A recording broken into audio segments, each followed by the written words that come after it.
Tom Eisenmann, Why Startups Fail, a new roadmap for entrepreneurial success. Narrated by Oliver Maines and Alex Vincent. If you're the founder of a startup, you've embarked on a journey that demands grit, ingenuity, and courage. Like a captain sailing past shipwrecks in treacherous waters, you know the chances of ruin are high.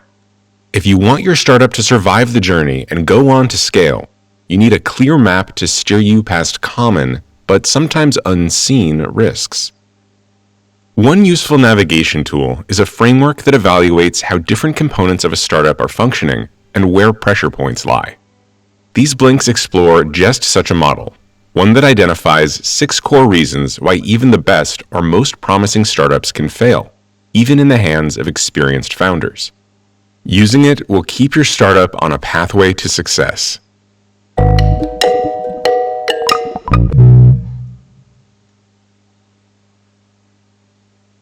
Blink 1 of 8. Professor Tom Eisenmann of Harvard Business School is an expert on startups. But after over 20 years of research, he had a huge wake-up call. Looking at 2 ventures founded by former students of his, one of which he'd had so much faith in that he'd even become an investor, he couldn't pinpoint why they'd both failed. It completely unnerved him. So he started analyzing why startups fail, looking beyond typical excuses like blaming the economy.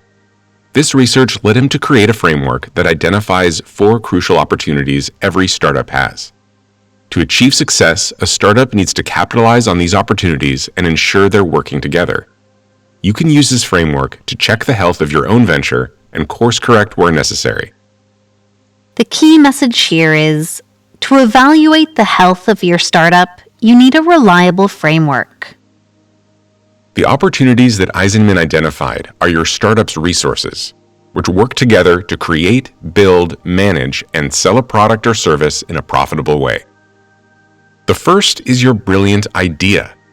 As a founder, you'll have come up with a unique solution that meets a specific customer need. It will effectively solve an important problem that customers face and be different from anything else on the market. The second is technology and operations.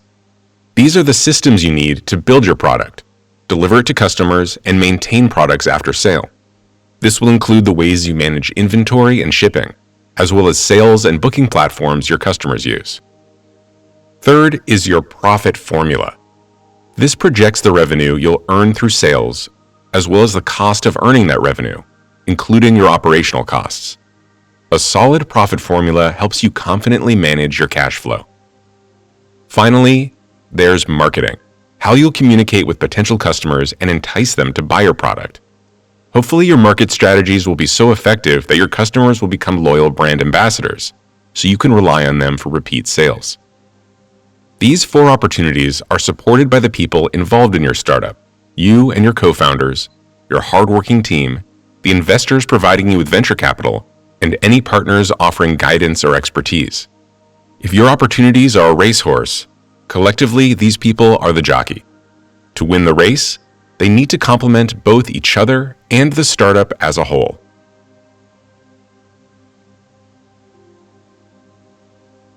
Blink 2 of 8.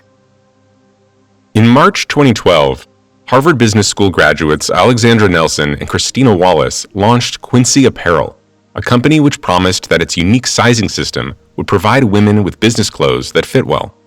Nelson and Wallace were astute founders. They'd done market research, held trunk shows where women could try on samples, and raised $950,000 in seed capital.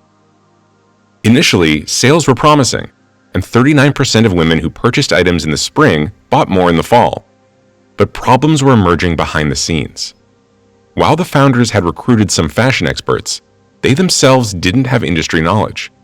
This ultimately led to the collapse of the company, less than a year after its launch. The key message here is, founders who lack industry knowledge fail. As co-founders, Nelson and Wallace were the perfect pairing, at least on paper. Wallace was charismatic and could sell Quincy's vision. Nelson, a trained engineer, was analytical, the perfect person for managing strategy and operations. She'd also spent the summer after graduation working at Hermes on inventory optimization. But neither Nelson nor Wallace understood the specialized roles that garment manufacturing requires, like pattern making, sample making, and technical design. In fact, they thought they'd manage garment design themselves and hire just one production manager to oversee manufacturing. This lack of knowledge created a range of operational issues, from ordering unsuitable fabric to not understanding sizing conventions. Quincy's garment return rate was 15% higher than Nelson had projected, and 68% of those customers returned items because of poor fit. This meant that Quincy had failed to deliver on its core promise, business attire that fit well, and all those returns ate into profit margins. Quincy had 3 of the author's core principles in place: a great idea, solid marketing, and a viable profit formula. But its operations weren't sound due to its founder's lack of knowledge. This weakness led to its undoing. If your startup belongs to a sector outside your expertise, put some measures in place to compensate for your lack of knowledge. Bring on a co-founder with the right experience, or develop a partnership with an expert who can provide you with advice. Alternatively, equip yourself with enough industry knowledge to guide your recruitment strategy. That way, you'll have a clear picture of how to build the team you need and avoid fatal mistakes. Blink 3 of 8. While studying at Harvard Business School, Sunil Nagaraj had an idea. He'd make software that matched potentially compatible singles based on behavioral data gleaned from their internet use, things like TV shows they watched or the music they listened to. He licensed this software, which he called Triangulate, to dating companies, who'd offer it at a premium rate as an advanced form of matching. To find out if behavioral data could indicate romantic compatibility, Nagaraj ran a test with 100 volunteers. Unfortunately, the software he used didn't work on most of the volunteers' computers, so the results were skewed. Undeterred, Nagaraj plowed ahead and started engineering his software. But without market insight, he was flying blind. The key message here is, founders who don't understand their customers fail. Nagaraj was impatient to build his matching software, and this enthusiasm led him to commit a common mistake: the false start. He invested time and money into his product before he even knew if there was consumer interest. Instead of conducting market research, he made assumptions about his customers, like assuming they'd be willing to pay a premium to be triangulated. In reality, people don't find algorithms useful when they're deciding which dating profiles they like. It's not the same type of decision as choosing a financial service provider, for example, where they might not have any intuitive knowledge or experience to guide them. Nagaraj also failed to consider whether people would be okay with their internet usage being tracked so they could be triangulated, something many of us would consider a breach of privacy. This meant his idea, a crucial opportunity of his startup, was flawed. If Nagaraj had surveyed people using online dating services, he'd have realized this much earlier in the game. And armed with that information, he could have reconsidered his product before investing in it. To avoid false starts, it's crucial to resist the impulse to act prematurely. Like someone caught up in their first flush of romance, it's easy for a founder to rush into making their first minimal viable product, or MVP, before they've done their homework. An MVP is a functioning prototype that gives investors and potential customers a feel for your final product. But creating one is the second to last step before making a fully realized product, not the first. It can only happen once you've understood everything about your intended customer, so you can workshop ideas and thoroughly design with their needs and preferences in mind. Blink 4 of 8. In 2014, Lindsay Hyde launched a pet care company called Baru. Located in the basement of a residential building in South Boston, it offered pet owners high-touch services like grooming, dog walking, playdates, and feeding. It was an instant hit. 70% of pet owners in the building used Baru's services. Excited by this initial success and the 6% commission they'd stand to make, 4 more apartment buildings signed up. Baru then quickly expanded into 25 buildings in Chicago, A year later, Hyde set up in Washington, D.C. and metropolitan New York. But despite this rapid expansion, by mid-2017, Baru's financial health wasn't just poor, it was terminally ill. In February 2018, Hyde was forced to pull the plug. Her mistake? Failing to identify whether those early adopters in South Boston represented the broader market. The key message here is, not analyzing early growth leads to failure. Baru lacked several of Eisenmann's crucial opportunities and support networks. Its fast scaling led to the breakdown of its technology and operations, its team, and its relationships with partners and customers. But these side effects of Baru's accelerated scaling weren't the root cause of its downfall. The spark never caught fire because of a false positive. False positives occur when founders misinterpret their startup's early success. They assume the mainstream market will embrace their product or services with the same level of enthusiasm that initial customers had. In Hyde's case, she believed that around 70% of pet owners in the buildings she expanded to would use Baru's services. But that simply wasn't the case. Hyde had failed to consider the specific circumstances that led to that initial hype. First, the building in South Boston was brand new, so few of its pet owners had existing relationships with local pet care services. Also, many of the residents belonged to a Hollywood film crew that had relocated to Boston for a shoot. They'd brought their pets with them, and flush with cash and short on time, they needed help caring for them. This clientele didn't represent the mainstream market at all. To avoid misinterpreting early success, analyze whether early adopters represent mainstream customers, or if your instant success resulted from exceptional circumstances. Scaling too quickly can lead to complete ruin, as it did in Baru's case, so make sure there's mainstream market demand before you attempt it. Blink 5 of 8.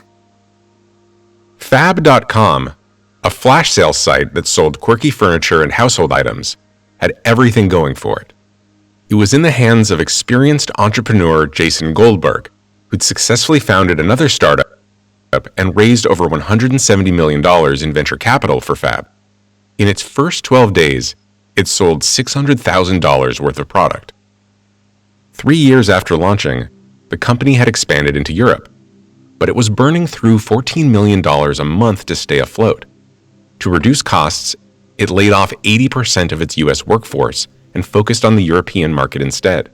By year 4, Goldberg had to shut down US operations completely. In growing too quickly, the company had pushed itself off a cliff.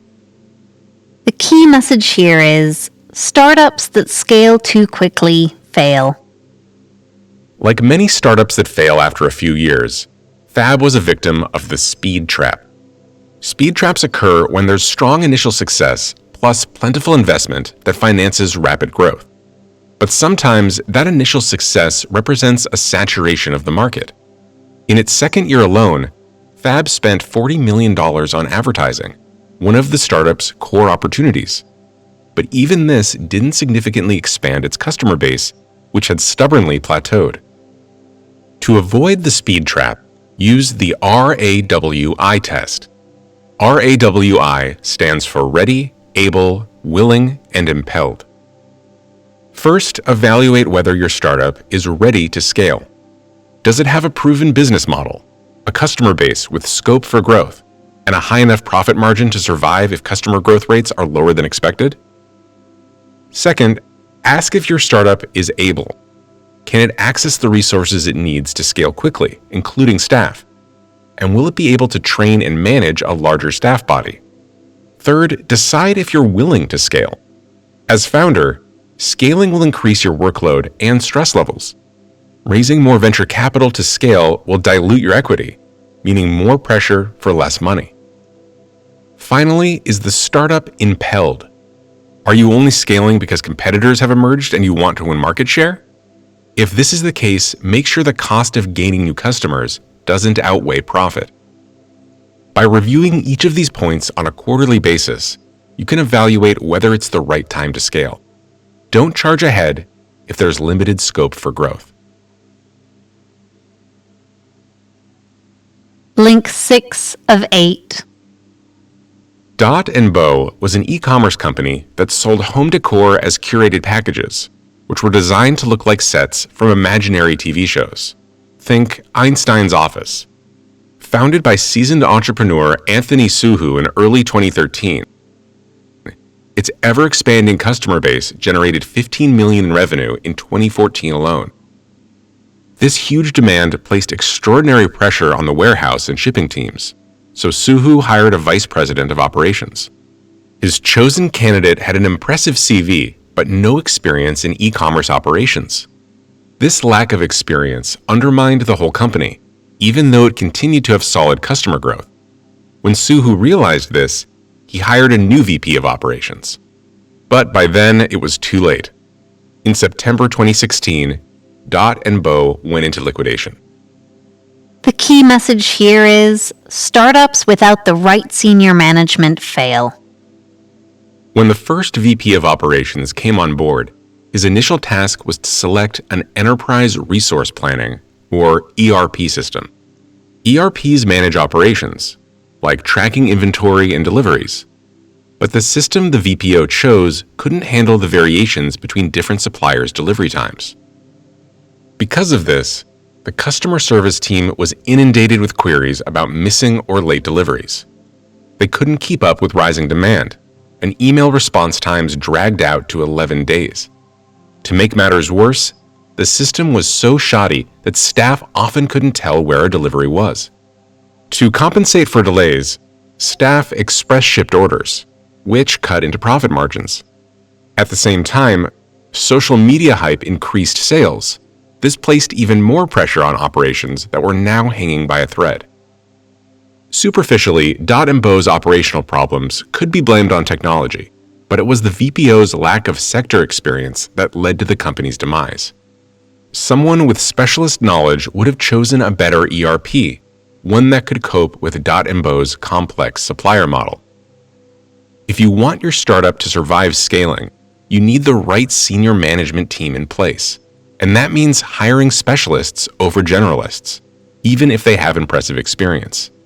Remember, without the right jockey, your racehorse won't cross the line. If you're not at the stage where you can afford a senior specialist, find a mid-level one instead. They'll come with a cheaper price tag while still having the expertise your company needs to support its growth. Link 7 of 8. Entrepreneurs play an important role in society. Their ability to dream big and pursue ambitious projects drive life-changing innovations. That's what Shai Agassi aspired to do back in 2007 when he dreamed of making electric cars mainstream and reducing the environmental impact of household vehicles. But despite this honorable mission and $900 million worth of investment, his company, Better Place, sold fewer than 1,500 cars. Venturing into uncharted waters always encompasses an element of risk. Agassi's problem? His vision was just a little too ambitious. The key message here is, overly ambitious ventures are susceptible to failure. To pull off his project, Agassi had to rely on a multitude of factors outside his control. For instance, to make his electrical vehicle affordable, he needed enough customers to embrace it. He also needed them to have confidence in recharging and battery exchange stations. And he needed several car manufacturing partners to collaborate because not every customer wanted the same car model. In the end, Agassi didn't manage to create a product with enough market appeal and the required infrastructure at price point that would yield returns. Initial research had shown that 20% of households in Israel, where Agassi was launching Better Place, would consider buying one of his vehicles, even if it cost 10% more than a regular car. Agassi had been banking on selling to at least half of those households, but he didn't even manage that. If your concept is high risk like Agassi's, there are steps you can take to mitigate some of that risk. First, keep in mind that humans are afraid of radical change, even when it's for a good cause.